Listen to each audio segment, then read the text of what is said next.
बिस्मिल्लाहिर्रहमानिर्रहीम। अस्सलाम वालेकुम स्टूडेंट्स। हम फार्मास्यूटिकल के प्रैक्टिकल को डिस्कस कर लेते हैं, ठीक है। और ये मैं आप लोगों को सेंड भी कर दूंगी कि कौन कौन से प्रैक्टिकल दिए हुए हैं। ये वाली जो मेरे पास नोटबुक है ना, क्योंकि मुख्तलिफ नोटबुक्स हैं, कुछ हमारे पास पिछले साल की थी, उसके अंदर प्रैक्टिकल्स की जो एक तरतीब होती है ना वो चेंज थी।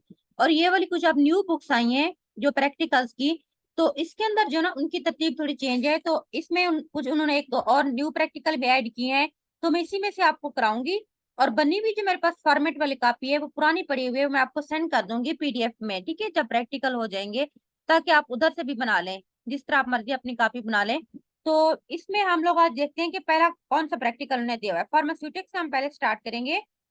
तो हमारे पास नंबर वन, जो एक्सपेरिमेंट नंबर वन है, वो हमारे पास है इंट्रोडक्शन ऑफ लेबल। ठीक है, लेबल आप सबको पता है कि जो मुख्तलिफ लेबल्स होते हैं, हमारे जितना भी प्रोडक्ट्स होते हैं उनके ऊपर एक लेबल लगा होता है। तो लेबल क्यों लगाते हैं, ठीक है, किस लिए होते हैं, कितनी क्वांटिटी होनी चाहिए, एफिशिएंसी क्या है, सेफ्टी वगैरह, ये सारे लेबल के बारे में हम लोग देखते हैं। तो फर्स्ट एक्सपेरिमेंट है introduction of label. Labeling is comprehensive information about the drug quality, quantity, efficiency and safety. अब लेबल लेबल हम क्यों लगाते हैं? लेबलिंग करने का मकसद ये होता है कि हमें आइडेंटिफिकेशन हो जाए कि हमारा प्रोडक्ट कौन सा है, कितना क्वांटिटी में ये प्रोडक्ट है, इसकी क्या एफिशिएंसी है, इतनी कितनी इसकी सेफ्टी क्राइटेरिया क्या है, इसके साइड इफेक्ट वगैरह क्या है। तो लेबलिंग का बेसिकली जो पर्पज है, हमारे पास एक कम्प्रिहेंसिव, अब एक लेबल के ऊपर एक सारी चीजें लिखी होती है एक कम्प्रिहेंसिव फॉर्म के अंदर। तो हम उसको जब कोई भी हम अपनी मेडिसिन अपना ड्रग लेते हैं, तो उसके पहले हम ऊपर पढ़ लेते हैं कि इसके ऊपर लिखा क्या हुआ है। तो आप कह सकते हैं कि लेबलिंग बेसिकली एक कम्प्रिहेंसिव इंफॉर्मेशन है ड्रग की क्वांटिटी के बारे में, कि कितना क्वांटिटी में ड्रग यूज हुआ है जो हमने उसके अंदर ऐड किया था। फर्ज करें अगर हमारे पास 120 ml सिरप है, तो हमने उसके अंदर जो एक्टिव ड्रग यूज किया है, अगर हमारे पास वो कफ सी सिरप है, हमने आईवी लीफ यूज किए हैं, तो हमने उसके अंदर कितना यूज किया है, 120 ml सिरप के अंदर हमने उसको 50 mg यूज किया था, या हमने 200 mg यूज किया है। तो बहुत सारा लेबल के ऊपर मेंशन होगा। एफिशिएंसी कितना है उस ड्रग की, कितना उसके अंदर ये एफिशिएंसी है, थेराप्यूटिक इफेक्ट हमें दे सके। उसकी सेफ्टी क्या है, यानी कि उसके टॉक्सिक इफेक्ट तो कोई नहीं है। Labelling is intended as a guide about medical practice and for the patient. Basically labelling का मकसद एक गाइडलाइंस होती है जो फार्मेसी प्रैक्टिस के लोगों के लिए भी एंड देन पेशेंट्स के लिए भी। लेबल से हमें पता चलता है कौन सा प्रोडक्ट है, कितना क्वांटिटी में है, क्या इसकी इंडिकेशन है, क्या इसकी कॉन्ट्राइंडिकेशन है, और इसके हमने कौन सी इसकी प्रिवेंशन मेयर क्या है, ये सारी चीजें हैं। उसके फर्स्ट हम देखते हैं कि quantity. Quantity refer to precise chemical composition of the drug. ठीक है, ड्रग जो यूज होता है, अब आप देखते हो ना लेबल के ऊपर एक कंप्रिहेंसिव उनकी फॉर्मुलेशन लिखी होती है कि इसके अंदर एक्टिव ड्रग इतना होता है, इसके अंदर दो अगर एक्सिपिएंट्स है तो वो इतने, वाटर इसके अंदर इतना यूज हुआ है। तो बेसिकली उसके ऊपर precise chemical composition of the drug mention है, हम उसको क्वांटिटी कहेंगे। The strength and physical form in which it is supplied and rules for storage and handling. Basically quantity जो होती है, स्ट्रेंथ होती है उस ड्रग की जो हमने उसके अंदर बनाया हुआ है। ठीक है, उसकी हमने उसको स्टोर कैसे करना है, हैंडलिंग कैसे करनी है, ये सारा कुछ हमें प्रोवाइड कर रही होती है। सिंपल आपने क्वांटिटी में ये याद रखना है कि बेसिकली केमिकल कंपोजिशन होती है किसी भी ड्रग की, कि कितनी क्वांटिटी के अंदर कौन सी चीज यूज हो गई है। देन हमारे पास एफिशिएंसी कितना है। Efficiency refer to medical condition for which it is indicated. ठीक है, मेडिकल कंडीशन उसके अंदर कितना एफिशिएंसी है, कितना एफिशिएंट ड्रग है, कि हम उसको मेडिकल, उसके इंडिकेशन क्या है, एंड थेरेप्यूटिक इफेक्ट क्या है ऑफ यूज, जो हम उसको यूज कर रहे हैं उसके बीमारियों के अगेंस्ट कितना हद तक वो हमें मेडिकल इफेक्ट देगा, as well as proper dosages for expected indication. And then जितना हम एक्सपेक्ट कर रहे हैं कि अच्छा इस बीमारी के लिए हम इसको इंडिकेट कर रहे हैं, तो कितना तौर पे उसकी हमने डोजेज फॉर्म देनी है, ये सारा कुछ जो है ना उसकी एफिशिएंसी बता रही होती है। देन हमारे पास है safety. Safety refer to potential strength, उसके अंदर कितना स्ट्रेंथ है, थेराप्यूटिक इफेक्ट वो कितना दे सकता है, उसके साइड इफेक्ट कितने आ सकते हैं, कंट्राइंडिकेशंस क्या हो सकते हैं उसके अंदर, मीन उसके वजह से कोई एलर्जिक कंडीशन तो नहीं है। कंट्राइंडिकेशन हम प्रेगनेंसी में ये दे सकते नहीं दे सकते, बच्चों को हम दे सकते नहीं दे सकते, अगर कोई एलर्जिक पेशेंट है उसको हम एडमिनिस्टर कर सकते हैं या नहीं कर सकते, ये सारी चीजें कंट्राइंडिकेशंस में आ जाती है। And then consequence of use, और उसके यूज करने के क्या रिजल्ट आ सकते हैं। तो ये हमारे पास लेबलिंग का पर्पज है, या उसके हम डेफिनेशन में कह सकते हैं। देन हमारे पास है लेबल। लेबलिंग तो एक प्रोसेस है ना, एक टेक्निक है। अब लेबल क्या है, लेबल मींस एक डिस्प्ले होता है return printed graphic matter. Return form के अंदर प्रिंट करके हम कोई भी चीज उसके ऊपर लिख सकते हैं अपॉन इमीडिएट कंटेनर फौरी तौर पर उसको कंटेनर के ऊपर लगाते हैं, ऑन आउटसाइड कंटेनर, कंटेनर के बाहर वाली साइड के ऊपर, या wrapper of the drug package, या कोई भी ड्रग जो हम पैक कर रहे हो तो उसके रैपर के ऊपर हम लेबल लगा देते हैं, उसके कंटेनर के ऊपर फौरी तौर पर लगा देते हैं। बेसिकली एक रिटर्न डिस्प्ले है लेबल की। अगर आप बात करते हैं तो लेबल एक रिटर्न डिस्प्ले होता है। वैवे में आपकी नोटबुक से भी वो सवाल पूछ सकते हैं, आपके ओवरऑल बुक से भी पूछ सकते हैं। देन हमारे पास है लेबोरेटरी लेबल। लेबल अगर हमने बनाना है किस तरह हमने उसको तैयार करना है। अगर आप लैब में, लेबलिंग हम इसीलिए पहला प्रैक्टिकल दिया है क्योंकि आगे हम सिरप बनाएंगे। जब हम सिरप लैब में तैयार करते हैं तो उसके ऊपर हमने एक लेबल भी तो लगाना है ना, तो इसीलिए हमें ये है कि लेबल हमने किस तरह बनाना है, उसके क्या फायदे हैं, तो ये प्रैक्टिकल उन्होंने इसीलिए ऐड किया है। देन हमारे पास है labelling means all the label, तमाम लेबल, अदर रिटर्न प्रिंटेड या ग्राफिक फॉर्म में, हाथ से भी लिख सकते हैं, प्रिंट भी करवाते हैं, कोई ग्राफिक फॉर्म में उसके ऊपर अच्छा सा डिजाइन भी लिख सकते हैं। ऑक्युपाइंग ऑल द ड्रग, तमाम के तमाम ड्रग के बारे में हम लेबल बनाते हैं। सेकेंड है manufacturing. Manufacturing is relation to drug means all operation including in the production of the drug.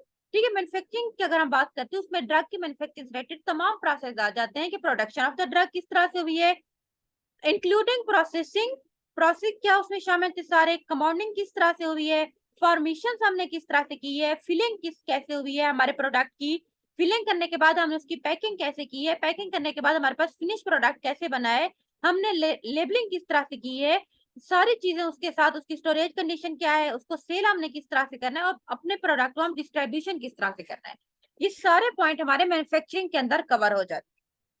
Then हमारे पास है मैन्युफैक्चरिंग डेट। ठीक है, जो लेबल के ऊपर हमने सबसे अहम चीज लिखनी होती है, manufacturing date means the date stated on the label of the drug at which it is manufactured. जिस डेट के ऊपर, जिस दिन में वो ड्रग बना है, वो डेट हमने उसके ऊपर मेंशन करनी होती है। उसके बाद उसकी मैन्युफैक्चरिंग डेट लिखेंगे, नीचे आपने खुद लेबल देखेंगे ये चीजें उसके ऊपर मेंशन होती है। उसके बाद expiry date. Expiry date means the date stated on the label of the drug after which drug is not expected to retain its chemical efficiency, safety and quality. वो डेट हम लिखते हैं जिसके बाद हम एक्सपेक्ट नहीं करते कि इसके अंदर कोई अच्छी, इसकी सेफ भी है, अभी ये इसकी क्वालिटी मौजूद है, एफिशिएंसी मीन एक्सपायर हो जाएगा उस डेट तक। अगर अब हमने आज, जिस हमारे पास 20 सितंबर 2023 है, आज हमने एक ड्रग बनाया है, उसके बाद हमने उसकी 2 साल की हाइफ लाइफ रखी है एक्सपायरी डेट, तो हमने लिखेंगे कि 19 सितंबर 2025 को तक हम उसकी एक्सपायरी डेट लिखेंगे, तो मीन कि उसके बाद हम उस ड्रग को यूज नहीं कर सकते। देन हमारे पास आ जाता है बैच नंबर, जो सबसे अहम चीज हमने उसके ऊपर देती है, बैच नंबर। अब इंडस्ट्रीज के अंदर मुख्तलिफ ऑर्गेनाइजेशन यहाँ पे ड्रग बन रहे थे, बैच टू बैच बनते हैं। Batch number means designation printed on the label of the drug that identify the batch. ठीक है, बैच को आइडेंटिफाई करता है। अच्छा, पहले ये बैच बना था, अब जिस तरह हमारा बैच बना था, फर्ज करें हमारा बैच 1001 बैच बना था कल, आज हमने जब उसी प्रोडक्ट का, हम पैरास्टामोल का हमने नया बैच बनाना है, 1002 उसको नाम देंगे। बैच नंबर वो हमारे पास होता है। बैच नंबर आइडेंटिफिकेशन होती है उस बैच की। Permit the production history of the batch, जो प्रोडक्शन हिस्ट्री अगर कोई देखता है ना पूरा रिकॉर्ड, अच्छा इन्होंने इतनी बैच बना ली है इस प्रोडक्ट के, तो वो सारी चीजें उसके ऊपर मेंशन होती है। एंड स्टेज ऑफ मैन्युफैक्चरिंग के, कौन सी मैन्युफैक्चरिंग स्टेज थी, control to be traced and view. ठीक है, ताकि हमें पता चल सके, अच्छा हमने ये बैच इस डेट को बनाया था, ये हमारे पास कंडीशन थी, आज हम नया बैच बना सकते हैं, तो बैच नंबर से हमें आइडेंटिफिकेशन होती है। उसके बाद है generic name. Generic name means non proprietary और official name of the drug. एक होता है जो प्रोप्राइटरी नेम्स मींस, उसको कहते हैं जो किसी कंपनी ने ड्रग बनाया है, उन्होंने उसको वो नाम रखा है, वो उनका अपना नाम होता है। जेनेरिक नेम ऑफिशियल नेम होता है। ठीक है, बेसिकली ड्रग का जिसके, उसकी किस ओरिजिन का है, हम उसको जेनेरिक नेम कहेंगे, वो उसका प्रायोरिटी नेम्स नहीं होगा, ऑफिशियल नेम होता है। ऑफिशियल गवर्नमेंट उसको अप्रूव करती है, जिस तरह पैरास्टामोल उसका ऑफिशियल नेम है ना, इसके अंदर बेसिकली जो ड्रग यूज हो रहा है वो है एसिटामिनोफेन है। इस तरह एस्प्रिन के अंदर एस्टाइल सैलिसिलिक एसिड यूज हो रहा है ना, तो वो उनके ऑफिशियल नेम है। और ये एस्प्रिन, डिस्प्रिन वगैरह ये तो उनके ब्रांड नेम में आ जाते हैं ना, उसके ऑफिशियल नेम है एसिटाइल सैलिसिलिक एसिड, जो उसके अंदर एक्टिव कंस्टिट्यूएंट यूज हुआ है एस्प्रिन या डिस्प्रिन का। इसके बाद है ब्रांड नेम। ब्रांड नेम उसका बेसिकली प्रोप्राइटर्स नेम होता है, कंपनी का जो बनाती है वो अपना नाम रख देती है। हाइनोन ने अपना नाम रख दिया है। ठीक है, इस तरह हमारे पास अगर कोई और मिंटन कंपनी है जिस तरह से, ठीक है, या हमारे पास कोई और सीसीएल वगैरह मुख्तलिफ कंपनियां हैं, तो उन्होंने अपने नाम रख लिए होते हैं। उसके बाद है क्या प्रिकॉशंस हमने क्या लिखनी है लेबल के ऊपर, जो सबसे अहम चीज होती है वो प्रिकॉशंस हमने लिखने थे। कौन सी एहतियाती तदाबीर है? सबसे पहले अगर हमारे पास कोई सस्पेंशन है खास तौर पे, तो हमने लिखना है कि shake well before use, use करने से पहले हमने उसको शेक करना है। Keep away from the reach of children, बच्चों की पहुंच से दूर रखना है। Not take, not to be taken, ठीक है, मीन्स कि अगर कोई एक्सटर्नल यूज के लिए तो हम उसको ओरल नहीं ले सकते। उसके बाद फॉर एक्सटर्नल यूज ओनली, जितना भी हमारे पास एक्सटर्नल प्रिपरेशन है, ऑइंटमेंट्स क्रीम्स वगैरह होते हैं, उसके ऊपर हम लिखते हैं एक्सटर्नल यूज ओनली। देन हमारे पास है store in A cool and dry place, ये हम लिखते हैं जो ड्रग हमने कुछ हमारे पास होते हैं जिनको हम रेफ्रिजरेटर में रखना होता है, जैसे इंसुलिन वगैरह होती है, कुछ होते हैं हम उनको ड्राई प्लेस के ऊपर रखना होता है लेकिन ठंडे एनवायरमेंट के अंदर। देन हमारे पास है इनफ्लेमेबल जगह के ऊपर इनको रखना है, मींस वहां पे रोशनी ना पड़ रही हो, गर्म चीजें ना हो, वहां पे कोई फ्लेम ना हो, तो हमारा प्रोडक्ट डिस्ट्रॉय हो जाएगा। मैन्युफैक्चरिंग लाइसेंस, जो कंपनी बना रही है उनको एक मैन्युफैक्चरिंग लाइसेंस मिला होता है, उसको मेंशन करना बहुत जरूरी होता है। देन है लेबलिंग यूज, ठीक है, labeling benefit to industry and patient दोनों के लिए फायदा होता है। जब लेबल नहीं लगा होगा हमें पहचान ही नहीं होगी। इंडस्ट्री के अंदर एक टाइम में 100 प्रोडक्ट बन रहे हैं, फर्स्ट एक दिन में 5 बैच बनाए हैं, मुख्तलिफ प्रोडक्ट्स के बैच है, जब तक लेबल नहीं लगा होगा, आइडेंटिफिकेशन नहीं होगी, पेशेंट को आइडेंटिफाई करने मुश्किल होता है, तो दोनों के लिए फायदेमंद है। The safe use of medicine depend upon accurate reading of the labeling. Medicine हमने यूज किस तरह से करनी है, कितना एमजी की इसके अंदर टैबलेट है या कितना एमजी के सिरप है, तो हमारे लिए यूज करना आसान हो जाता है। एक्यूरेट रीडिंग हमारे लिए पढ़ना लेबल के ऊपर इजी हो जाता है। देन हमारे पास है purpose of providing detail and accurate information on pharmaceutical labeling is to reduce medication error. Label लगा होगा कंप्रेहेंसिव फॉर्म के अंदर, उसके अंदर कंपनी का नेम होगा, कंपनी का लाइसेंस नंबर होगा, ड्रग का नेम होगा, ड्रग के कंपोनेंट मेंशन होंगे, तो हमारे लिए मेडिकेशन एरर को कम करना आसान हो जाएगा।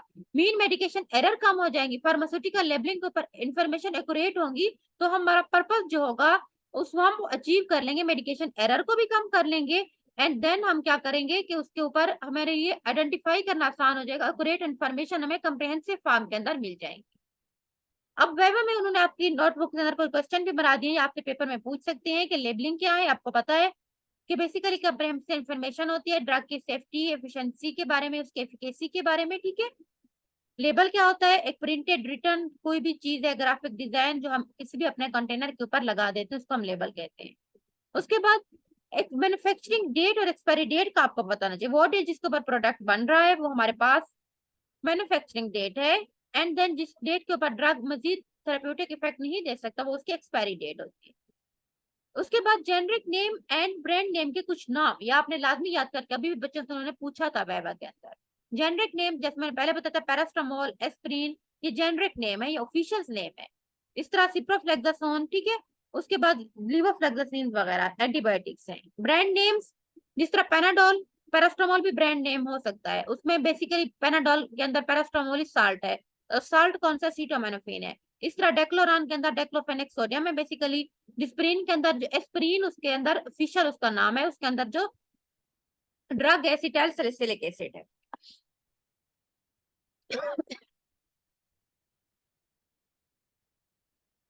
देन हमारे पास है what is auxiliary label. Auxiliary labels का मतलब होता है a label that provide information regarding the use and store of medication is called auxiliary label।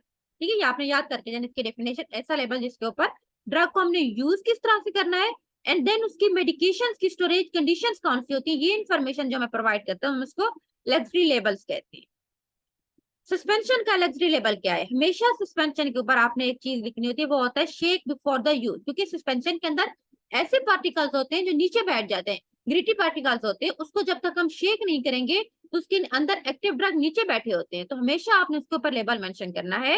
ये चीजें आपने याद रखने में पूछना है कि लग्जरी लेबल कौन सा है सस्पेंशन के लिए, शेक बिफोर द यूज, ठीक है, शेक वेल बिफोर यूज आपने बोलना है।